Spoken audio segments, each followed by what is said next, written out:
And welcome to triple S classes. कैसे हैं आप सब लोग? उम्मीद करता हूं कि आप सब बिल्कुल ठीक होंगे। आप लोगों को मेरा लेक्चर जो है बहुत दिनों के बाद मिल रहा है, जिसके लिए मैं माजरत खाऊं, लेकिन मेरी तबीयत कुछ महीनों से ठीक नहीं चल रही है।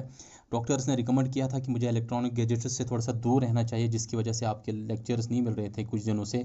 हमने एमसीक्यू सीरीज़ स्टार्ट की है, टॉपिक वाइज एमसीक्यू सीरीज़, ताकि आपके जो कॉन्सेप्ट्स है वो साथ साथ रिवाइज हो जाएं। अभी टाइम बहुत कम है आपके पास, एग्ज़ाम्स बहुत नज़दीक आते जा रहे हैं। इस वजह से हमने एमसीक्यू सीरीज़ स्टार्ट की है, ताकि आपके जो ये सिलेबस हैं, ये सब सारा सिलेबस आपका जो है रिवाइज हो जाए साथ साथ।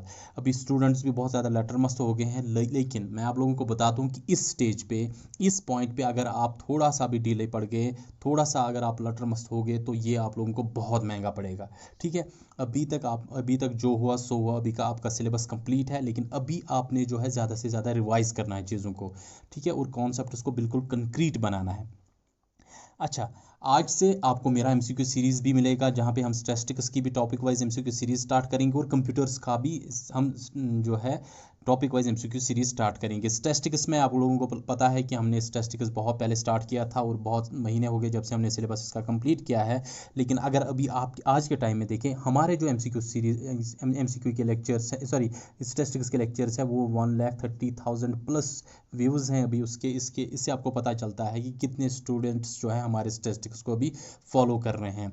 इसलिए आपके लिए भी ज़रूरी बनता है कि आप एमसीक्यू सीरीज़ को ज़्यादा से ज़्यादा फॉलो करें, और कंप्यूटर्स की एमसीक्यू सीरीज़ को भी फॉलो करें, जहाँ पे हम जो है आपके लिए बहुत स्टैंडर्ड एमसीक्यूज़ लेके आ जाएंगे, ताकि कंप्यूटर्स का भी साथ साथ रिवीजन हो, जिसके आपके सिलेबस में 10 मार्क्स है। ठीक है, 10 और स्टैटिस्टिक्स के 10, ये 20 मार्क्स भी आपके लिए बहुत ज़्यादा इंपॉर्टेंट है। इसलिए प्लीज़ मेक श्योर कि आप इस एमसीक्यू सीरीज़ को रिलीजियसली फॉलो करें। ठीक है, और एक और बात यह है कि स्टैटिस्टिक्स का आज जो हम आपके लिए एमसीक्यू सेट लेके आए हैं, इसमें हम थोड़े से बेसिक कॉन्सेप्ट जो है स्टैटिस्टिक्स के वो डिस्कस करेंगे। लेकिन नेक्स्ट जो आपका एमसीक्यू सेट आ जाएगा, उसमें हम डेटा कलेक्शन जो हमारे पास है, next topic data collection methods, जिसमें हमने प्राइमरी और सेकेंडरी डेटा कलेक्शन मेथड्स पढ़े हैं, उसको आप प्रिपेयर करें, और उस पर नेक्स्ट एमसीक्यू सेट आ जाएगा। ठीक है, और कंप्यूटर्स में आपका जो पहला एमसीक्यू सेट आ जाएगा, जो है बेसिक्स ऑफ कंप्यूटर्स। ठीक है, बेसिक्स ऑफ कंप्यूटर से हम स्टार्ट करेंगे, फंडामेंटल्स ऑफ कंप्यूटर से हम स्टार्ट करेंगे, उस चीज़ को भी आप रिवाइज करें। ठीक है, चलिए आज का एमसीक्यू सेट स्टार्ट करते हैं। पहला क्वेश्चन आपकी स्क्रीन पे, question number 1 is the word statistics has been derived from the German word statistic which means. ठीक है, आपके पास एक जर्मन वर्ड है स्टैटिस्टिक, आपने बताना इसका मीनिंग क्या है, जहाँ से ये वर्ड स्टैटिस्टिक्स डिराइव हुआ है। ठीक है, आपके पास ऑप्शन है, option A is council of states, option B is statesman, option C is politician, and option D is science of state. आपके पास 4 ऑप्शन है, आपने करेक्ट ऑप्शन को जो है टिक करना है। आप वीडियो को आप वीडियो को पॉज कर सकते हैं, उसके बाद रिज्यूम करके आप अपना आंसर देख सकते हैं। देखिए, मैंने आपको बताया था ये जो वर्ड स्टैटिस्टिक्स है, ये डिराइव हुआ है बहुत सारे कंट्रीज़ ने इसको, बहुत सारे कंट्रीज़ के जो लैंग्वेज हैं वहाँ से इसको डिराइव किया गया है। सबसे पहले मैंने आपको बताया था, it is been derived from the Italian word, याद अगर आपको होगा, स्टैटिस्टा जो है, ये एक इटालियन वर्ड है स्टैटिस्टा। इसका मीनिंग है स्टैटिस्टा का या तो स्टेट्समैन या तो पॉलिटिशियन। ठीक है, और एक चीज़ मैंने आपको बताई थी, it has been also derived from the modern Latin word. एक मॉडर्न लैटिन वर्ड है स्टैटिस्टिकम, याद रखें, स्टैटिस्टिकम। स्टैटिस्टिकम का मीनिंग है काउंसिल ऑफ स्टेट्स। ठीक है, अब इनकी जो है ज़्यादा डिस्क्रिप्शन में नहीं जाएंगे, क्योंकि हमने ये ऑलरेडी पढ़ा हुआ है। लेकिन एक और वर्ड है हमारे पास, जो है German word, which is statistic. Statistic का मीनिंग है साइंस ऑफ स्टेट। अगर आपसे पूछा जाए क्वेश्चन कि जर्मन वर्ड एक है स्टैटिस्टिक, जो जिससे डिराइव हुआ स्टैटिस्टिक, उसका मीनिंग क्या है, तो उसका मीनिंग है साइंस ऑफ स्टेट। ये याद रखें, ये चीज़ आपको। ठीक है, इसमें से आपको क्वेश्चन पूछने के चांसेस है। क्वेश्चन नंबर 2 आपके स्क्रीन पे है, विच of the following is the branch of statistic. आपने बताना है इसमें से कौन सी ब्रांच है स्टैटिस्टिक की। हमारे पास स्टैटिस्टिक के बहुत सारे ब्रांचेस है, जिसमें कुछ मेन ब्रांचेस है, तो आपने बताना है इसमें से कौन सी ब्रांच है स्टैटिस्टिक की। Option A is descriptive statistics, option B is inferential statistics, option C is industry stats, and option D is both A and B. Correct option को आपने टिक करना है, आपने बताना है कि करेक्ट ऑप्शन कौन सा इन चारों ऑप्शंस में। तो मैंने आपको बताया जो हमारे पास स्टैटिस्टिक है, अगर आपने करेक्ट ऑप्शन सेलेक्ट किया तो मैं आपको बता दूं कि हमारे पास जो स्टैटिस्टिक है ये इसके हमारे पास बहुत सारे ब्रांचेस है, बहुत सारे बुक्स अलग अलग ब्रांचेस बताते हैं, लेकिन मेन ब्रांच जो है, मेन कैटेगरीज जो है जिसमें इसको डिवाइड किया गया है वो है दो कैटेगरीज, जिसमें है पहला descriptive statistics and second one is inferential statistics. ठीक है, तो डिस्क्रिप्टिव स्टैटिस्टिक्स क्या है? डिस्क्रिप्टिव स्टैटिस्टिक्स में हम डेटा को कलेक्ट करते हैं, उसके बाद समराइज करते हैं, उस डेटा को जो है ऑर्गेनाइज करते हैं, उसके बाद उसको प्रेजेंट करते हैं। ठीक है, लेकिन इन्फरेंशियल स्टैटिस्टिक्स हमारे पास एक और ब्रांच है स्टैटिस्टिक्स की, जिसमें हम जो है डिसीजन मेकिंग करती है। जो हमारे पास ऑलरेडी डेटा कलेक्टेड हो, जो ऑलरेडी हमारे पास समराइज्ड ऑर्गेनाइज्ड डेटा हो, उससे हम कोई डिसीजन मेकिंग करते हैं, कोई प्रिडिक्शन करते हैं, कोई फोरकास्टिंग करते हैं, उस ब्रांच ऑफ स्टैटिस्टिक्स को हम कहते हैं इन्फरेंशियल स्टैटिस्टिक्स। याद रखें ये चीज़। इसलिए हमारे पास जो मेन ब्रांच है स्टैटिस्टिक्स के वो है बोथ डिस्क्रिप्टिव एंड इन्फरेंशियल। तो आपका करेक्ट ऑप्शन जो है वो है option D, which is both A and B. Clear? ठीक है, इसके कुछ सब ब्रांचेस भी है डिस्क्रिप्टिव स्टैटिस्टिक्स के, वो उसमें आपने नहीं जाना है, लेकिन मेन ब्रांच जो है हमारे पास स्टैटिस्टिक्स के वो है descriptive statistics and inferential statistics. तो so the correct option is option D. Question number 3 आपके स्क्रीन पे है, to which of the following options do individual respondents, focus groups and panels of respondents belong? हमारे पास individual respondents हो या focus groups हो, जहाँ पे हमारे पास इंटरव्यू फोकस इंटरव्यूज़ वगैरह होते हैं, या हमारे पास पैनल ऑफ रिस्पोंडेंट्स जो होते हैं जहाँ पे ग्रुप डिस्कशंस वगैरह होते हैं, ये हमने ऑलरेडी प्राइमरी और सेकेंडरी डेटा कलेक्शन मेथड्स में हमने पढ़े हैं। आपने बताना है यहाँ से अगर हम डेटा कलेक्ट करते हैं उस डेटा सोर्स को हम क्या कहते हैं। Option A primary data sources, option B secondary data sources, option C itemized data sources, option D is pointed data sources. Exam में भी आपके पास क्वेश्चन आता है, पहले क्वेश्चन को अच्छी तरह से तोड़ना है, उसको समझना है, उसके बाद आपने कंक्लूजन पे आना है कि इसका करेक्ट ऑप्शन क्या हो सकता है। ऐसे क्वेश्चन को देख के आप डायरेक्टली टिक करते हैं तो फिर मारे जाओगे। ठीक है, तो आपका करेक्ट ऑप्शन क्या है वो आप बता दें मुझे इन चारों ऑप्शंस में, कि अगर हम डेटा कलेक्ट करते हैं डायरेक्ट इंडिविजुअल रिस्पोंडेंट से, फोकस ग्रुप से या पैनल ऑफ रिस्पोंडेंट से, उसको हम क्या कहते हैं। कभी कभी एग्जामिनर आपको कंफ्यूज करने के लिए भी ऑप्शंस डाल देता है, लेकिन इसका करेक्ट ऑप्शन जो है मैंने जो आपको बता दिया है कि प्राइमरी डेटा कलेक्शन मेथड्स है, जब हम डायरेक्टली फोकस ग्रुप्स हो, रिस्पोंडेंट्स हो या पैनल ऑफ रिस्पोंडेंट से डेटा कलेक्ट करते हैं, उससे हम कहते हैं प्राइमरी डेटा सोर्सेज। तो option A is the correct answer. Question number 3 पे आते हैं, सॉरी ये क्वेश्चन नंबर 3 था हमारे पास। क्वेश्चन नंबर 4 पे आते हैं। क्वेश्चन नंबर 4 है हमारे पास, a numerical value used as a summary measure for a sample. हमारे पास अगर सैंपल है, अगर हम उसका समरी मेजर लेंगे, मैंने कोई और टर्म यूज़ की थी उस टाइम, आपको याद होना चाहिए अगर आपने मेरे लेक्चर्स को फॉलो किया है। Such as sample mean is known as, अगर यहाँ जिसमें हमारे पास सैंपल मीन भी हो सकता है, उसे हम क्या कहते हैं। Option A is population parameter, option B is sample parameter, option C is sample statistic, option D is population mean and option E is none of the above answers is correct. इन पांचों options में से आपने देखना है कि correct option क्या है। अगर आपके पास न्यूमेरिकल वैल्यू होगा सैंपल का, ठीक है, जैसे कि हमारे पास सैंपल मीन है, उसको हम क्या कहते हैं।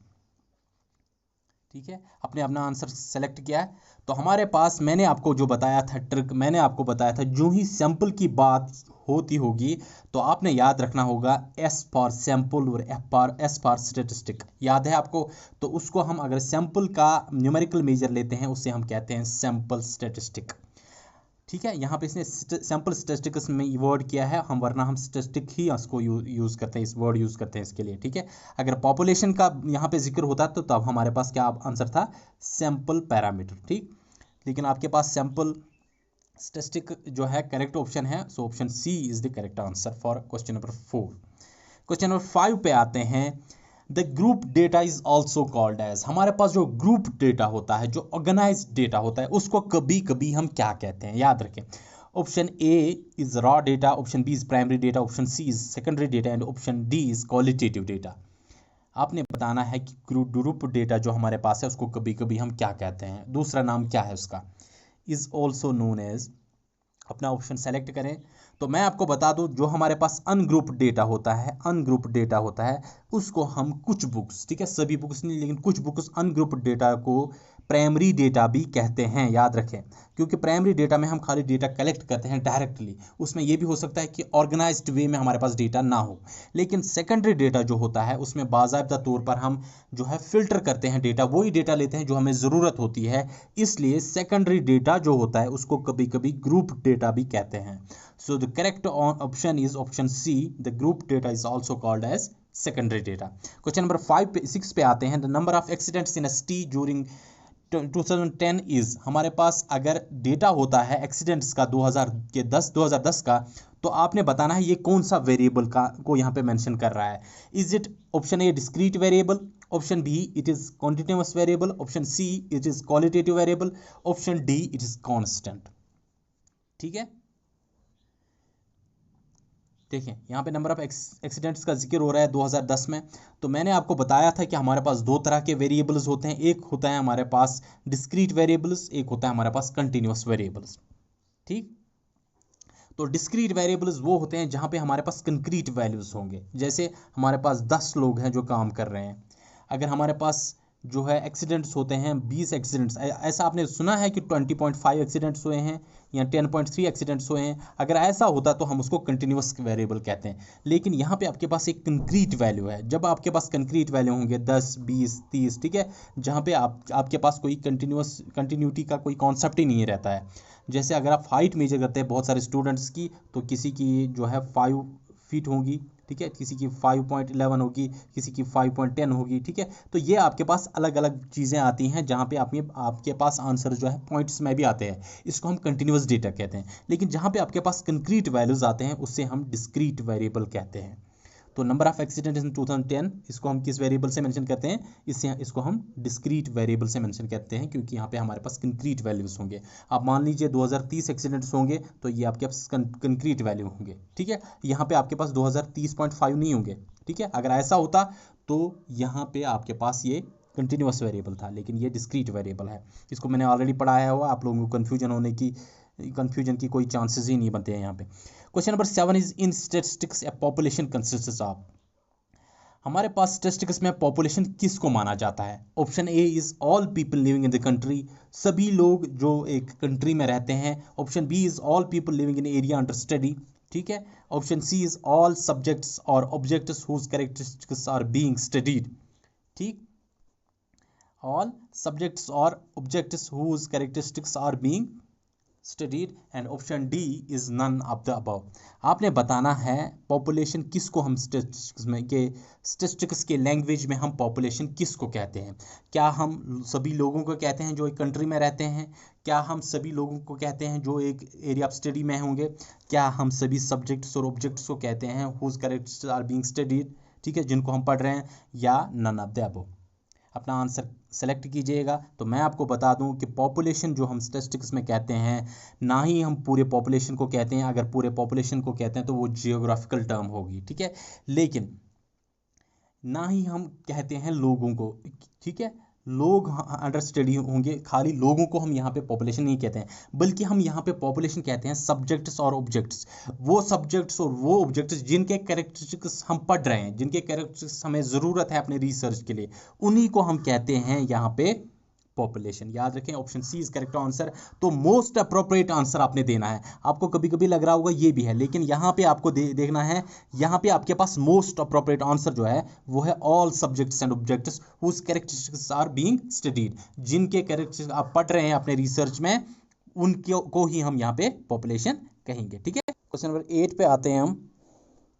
क्वेश्चन नंबर 8 है हमारे पास इन इन्फरेंशियल स्टैटिस्टिक्स। अभी मैंने आपको जो है डिस्क्रिप्टिव स्टैटिस्टिक्स और इन्फरेंस स्टैटिस्टिक्स जो है स्टैटिस्टिक्स के दो ब्रांच बताए हैं। तो इन्फरेंशियल स्टैटिस्टिक्स में हम क्या पढ़ते हैं। Option A, the methods to make decisions about the population based on sample results.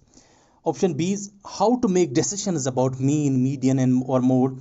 Option C is how a sample is obtained from a population. Option D is none of the above. तो आपने बताना है inferential statistics किसके साथ deal करती है। आपके पास चारों ऑप्शंस हैं आपके सामने हैं, आप मुझे बता दीजिए कि करेक्ट ऑप्शन कौन सा है, उसको टिक कर लीजिए आप, और फिर मेरे आंसर से आपने जो है उसको कंपेयर करना है। ठीक है। तो मैंने आपको पहले ही बताया कि डिस्क्रिप्टिव स्टैटिस्टिक्स में हम डील करते हैं डेटा समराइजेशन से, ऑर्गेनाइजेशन से, ठीक है, जिसमें हम ग्राफ्स वगैरह का भी इस्तेमाल करते हैं। लेकिन इन्फरेंशियल स्टैटिस्टिक्स में हम डील करते हैं कि कौन से मेथड्स हम यूज़ करेंगे डिसीजन मेकिंग के लिए, ठीक है। तो it deals with methods to make decisions about the population based on sample result. जो हमें सैम्पल से रिजल्ट्स मिलते हैं उन्हीं के बेस पे हम कुछ डिसीजंस लेते हैं, उसी को हम इन्फरेंशियल स्टैटिस्टिक्स कहते हैं। क्लियर। क्वेश्चन नंबर 9 है आपके सामने। Statistical inquiry means, statistical inquiry जो होती है उसका मीनिंग क्या है? It is a science for knowledge, search for knowledge, collection of anything, search for knowledge with the help of statistical methods, ठीक है। तो स्टैटिस्टिकल इंक्वायरी एक टर्म है हमारे पास, उसका मीनिंग क्या है ये आपने बताना है। तो स्टैटिस्टिकल इंक्वायरी किसको कहते हैं? आपके पास चारों ऑप्शंस हैं, आपने बताना है कि करेक्ट ऑप्शन कौन सा है। तो मैं आपको बता दूं कि स्टैटिस्टिकल इंक्वायरी का मतलब होता है कि हम सर्च करेंगे नॉलेज के लिए, लेकिन किसके थ्रू? हम स्टैटिस्टिकल मेथड्स या स्टैटिस्टिकल टूल्स इस्तेमाल करेंगे, ठीक है। स्टैटिस्टिकल टूल्स या स्टैटिस्टिकल मेथड्स से जो हम नॉलेज हासिल करते हैं, जो हम सर्च करते हैं नॉलेज, उससे हम कहते हैं स्टैटिस्टिकल इंक्वायरी, ठीक है। क्लियर। तो option D is the correct answer. Question number 10 is following are the methods of restricted random sampling except, ठीक है। मैंने रैंडमली आज क्वेश्चंस लिए हैं क्योंकि आज हमने बेसिक्स डिस्कस करना है, इसमें मैंने रैंडमली क्वेश्चंस लिए हैं ताकि आपके जो है ओवरऑल रिविजन हो जाए। कल जो हमारे नेक्स्ट एमसीक्यू सेट आ जाएगा उसमें डेटा कलेक्शन पे ही जो हमारे एमसीक्यूज आ जाएंगे, पर्टिकुलरली डेटा कलेक्शन पे ही आ जाएंगे। तो आपने बताना है कि रैंडम सैम्पलिंग, जो मैंने आपको बताया कि हमारे पास सैम्पलिंग दो हो सकते हैं। एक हो सकता है रैंडम सैम्पलिंग, जिसमें रैंडमली हम सैंपल ले लेते हैं, सेलेक्ट करते हैं। ये हमारे पास पूरी पॉपुलेशन है फॉर एग्जांपल, तो इसमें हम रैंडमली कोई भी जो है सैंपल सेलेक्ट कर लेते हैं।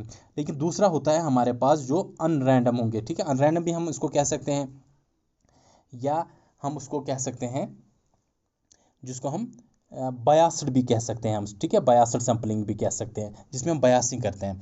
देखिए यहाँ पे हम चुन के लेते हैं किसी सैंपल को, ठीक है। या फॉर एग्जांपल मुझे एक कंट्री में कुछ सर्वे करना है, यहाँ पे मैं सिलेक्ट करता हूँ फॉर एग्जांपल अपनी हिस्ट्री को, ये मेरी हिस्ट्री है, मैं अपनी हिस्ट्री को यहाँ पे सिलेक्ट करता हूँ, तो इसे हम बायास्ड कहेंगे। दूसरा रहता है रैंडम, ठीक है। मुझे कंट्री में करना है रिसर्च, तो मैं यहाँ पे सैंपल लूँगा, कोई भी हिस्ट्री में लूँगा, ठीक है। बिना सोचे समझे मैं कोई भी सिटी ले लेता हूं, तो उसे हम कहते हैं रैंडम सैम्पलिंग। तो आपसे कहा जाता है यहाँ पे following are the methods of restricted random sampling, इसमें से रैंडम सैम्पलिंग जो है, रिस्ट्रिक्टेड रैंडम सैम्पलिंग यानी कि रैंडम सैम्पलिंग, इसमें से कौन सा मेथड नहीं है। कभी कभी आपको क्वेश्चन इस तरह से भी पूछा जा सकता है एग्जामिनर के द्वारा, ताकि आपको कंफ्यूज किया जाए। तो आपने बताना है इसमें से रैंडम सैम्पलिंग कौन सा नहीं है, ठीक है। तो देखें, सबसे पहले टेबल ऑफ रैंडम नंबर्स, तो ये भी हमारे पास रैंडम सैम्पलिंग ही हुई। Option B is stratified sampling, option C is purposive sampling, and option D is cluster sampling. एक ऑप्शन मैंने आपको बता दिया कि वो नहीं, वो हमारे पास जो है रैंडम सैम्पलिंग ही है। बाकी तीनों में से आपने देखना है कि इनमें से कौन सा है जो रैंडम सैम्पलिंग नहीं है, ठीक है। तो रैंडम सैम्पलिंग यानी कि रैंडमली कोई भी सैंपल चूज कर लेना, उसको हम कहते हैं रैंडम सैम्पलिंग। इनमें से कौन सा रैंडम सैम्पलिंग नहीं है, क्योंकि इस क्वेश्चन को मैंने 2-3 जगह पे पेपर्स में देखा, इसलिए मैंने इस क्वेश्चन को इंक्लूड किया है आज के इस एमसीक्यू सेट में। देखिए, अगर आपने ऑप्शन सेलेक्ट किया है इन चारों ऑप्शन में से, तो मैं आपको बता दूं कि टेबल ऑफ रैंडम नंबर्स जो है ये हमारे पास रैंडम सैम्पलिंग है, ठीक है। इसके बाद स्ट्रैटिफाइड सैम्पलिंग, ठीक है। हमारे पास अगर बहुत बड़ा एरिया होता है, इसको हम छोटे छोटे स्ट्रैटाज में डिवाइड करते हैं, छोटे छोटे हिस्सों में डिवाइड करते हैं, फिर हम इन स्ट्रैटाज में कोई भी स्ट्रैटा सेलेक्ट कर सकते हैं, ये भी हमारे पास रैंडम सैम्पलिंग भी होती है, ठीक है। इसके बाद हमारे पास क्लस्टर सैम्पलिंग होते हैं, हमारे पास ग्रुप्स बनते हैं, अलग अलग ग्रुप्स बनते हैं जिन्हें हम क्लस्टर्स कहते हैं। इन क्लस्टर्स में हम कोई भी क्लस्टर सेलेक्ट कर सकते हैं, जिससे हमारे पास रैंडम सैम्पलिंग बनती है, ठीक है। तीसरा रहता है हमारे पास ऑप्शन है, वो है पर्पसिव सैम्पलिंग। जो हमारे पास पर्पसिव सैम्पलिंग है, पर्पसिव सैम्पलिंग जो है इसको हम बायस्ड सैम्पलिंग भी कहते हैं कभी कभी। ये हमारे पास नॉन रैंडम सैम्पलिंग है, इसलिए इसको कभी कभी रिस्ट्रिक्टेड रैंडम सैम्पलिंग भी कहते हैं, जो रैंडम सैम्पलिंग नहीं है। तो आपका करेक्ट ऑप्शन जो है वो है पर्पसिव सैम्पलिंग, जिसको हम कभी कभी बायस्ड सैम्पलिंग भी कहते हैं। ये हमारे पास रैंडम सैम्पलिंग नहीं है। तो this is correct answer for question number 10। Question number 11 पे आते हैं। ये क्वेश्चन भी बहुत बार पूछा गया है।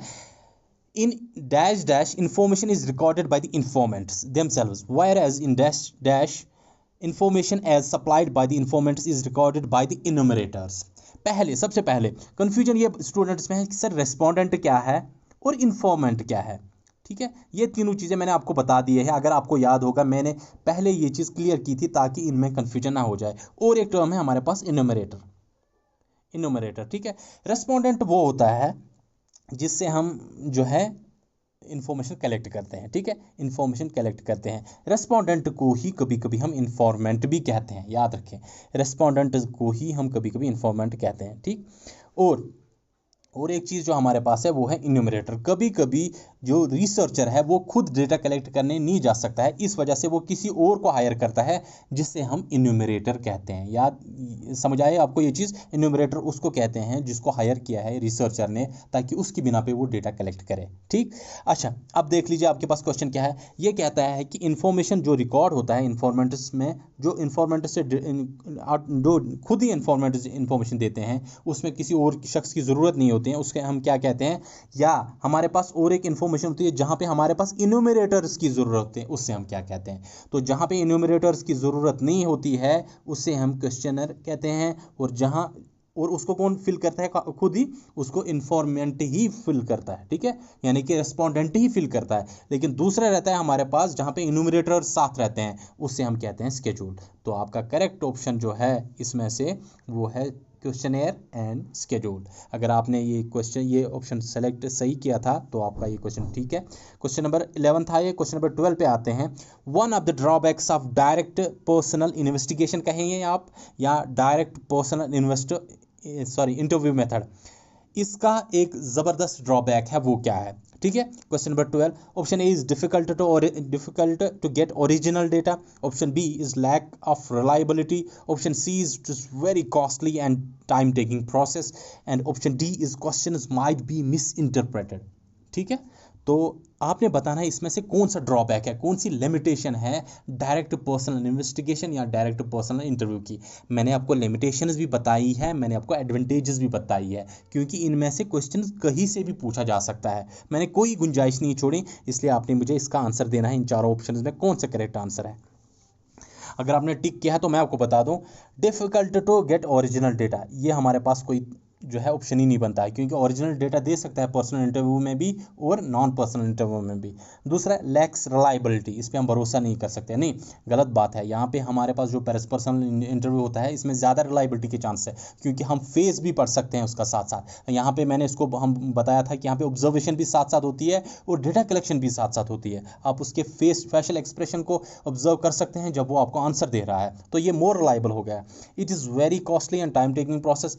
और एक हमारे पास ऑप्शन डी है, questions might be miss interpreted. अगर क्वेश्चंस मिस इंटरप्रेटेड हो, यहाँ पे जो इसका इंटरव्यू हो रहा है, इंटरव्यू जो होगा वो पूछ सकता है, वो क्लैरिफिकेशन ले सकता है इंटरव्यूअर से, ठीक है। तो इसका भी कोई यहाँ पे मूल ही नहीं बनता। तो करेक्ट ऑप्शन जो है आपके पास, इट इज़ वेरी कॉस्टली, क्योंकि आपको इसके लिए सेटअप वगैरह चाहिए, ठीक है, एंड टाइम टेकिंग प्रोसेस, और इसके लिए जो है पहले से प्लानिंग वगैरह करना ही पड़ती है, इसलिए इसमें टाइम भी बहुत ज़्यादा लगता है। तो ये मैंने आपको बताई थी, इसके लिमिटेशन है या इसका ड्रॉबैक है, मेन ड्रॉबैक जो है पर्सनल इंटरव्यू का, ठीक है।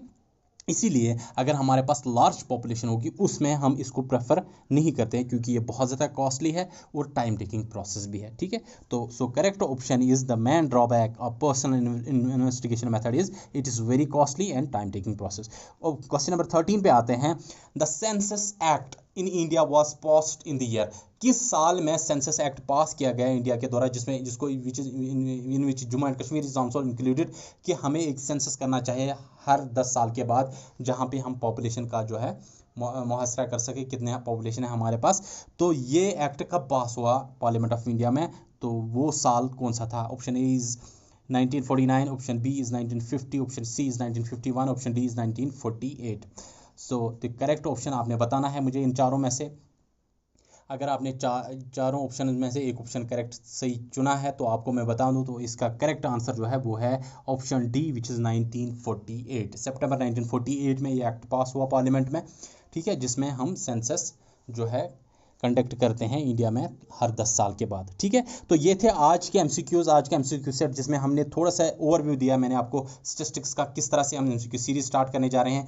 नेक्स्ट जो हमारा एमसीक्यू सेट आ जाएगा स्टैटिस्टिक्स में, वो डेटा कलेक्शन पे आ जाए। मैं आपको फिर से बता दूं, डेटा कलेक्शन को आपने अच्छी तरह से रिवाइज करना है, और आपने मुझे साथ साथ बताना है कि हर एमसीक्यू सेट में कमेंट सेक्शन मुझे बताना है कि आपको ये एमसीक्यू सीरीज़ कैसी लगती है और आपने कितना स्कोर किया आज 13 क्वेश्चंस में से। और कंप्यूटर्स का जो हमारा एमसीक्यू सीरीज़ आज आ रहा है, एमसीक्यू सीरीज़, उसका जो पहला एमसीक्यू सेट है उसमें कंप्यूटर फंडामेंटल्स में से ही क्वेश्चंस पूछे जाएंगे, तो उसने भी आपने रिवाइज करना है। ठीक है, चलिए आज यहाँ पे ही आपसे इजाज़त लेते हैं। और आपको मैं जाते जाते एक चीज़ बताता चलूँ कि हमने जो स्टार्ट किया है, सॉरी ऑलिव बोर्ड ने जो आपको एक फ्री मॉक जो कंडक्ट होने जा रहा है 1 अगस्त को, उसमें ज़रूर आप पार्ट लें और मुझे बता दें वो मॉक में जो आपने कुछ पैसा वगैरह नहीं भरना है, मुझे उस मॉक के बाद आप बता दें कि आपने कितना स्कोर किया है। उस मॉक के बाद वहाँ आपको अपनी रियल वर्थ पता चलेगी कि हमारी प्रिपरेशंस कहाँ पे हैं अभी, और अभी भी मौका है। अगर प्रिपरेशंस कम है, आप अपनी प्रिपरेशंस को बढ़ा सकते हैं, आप और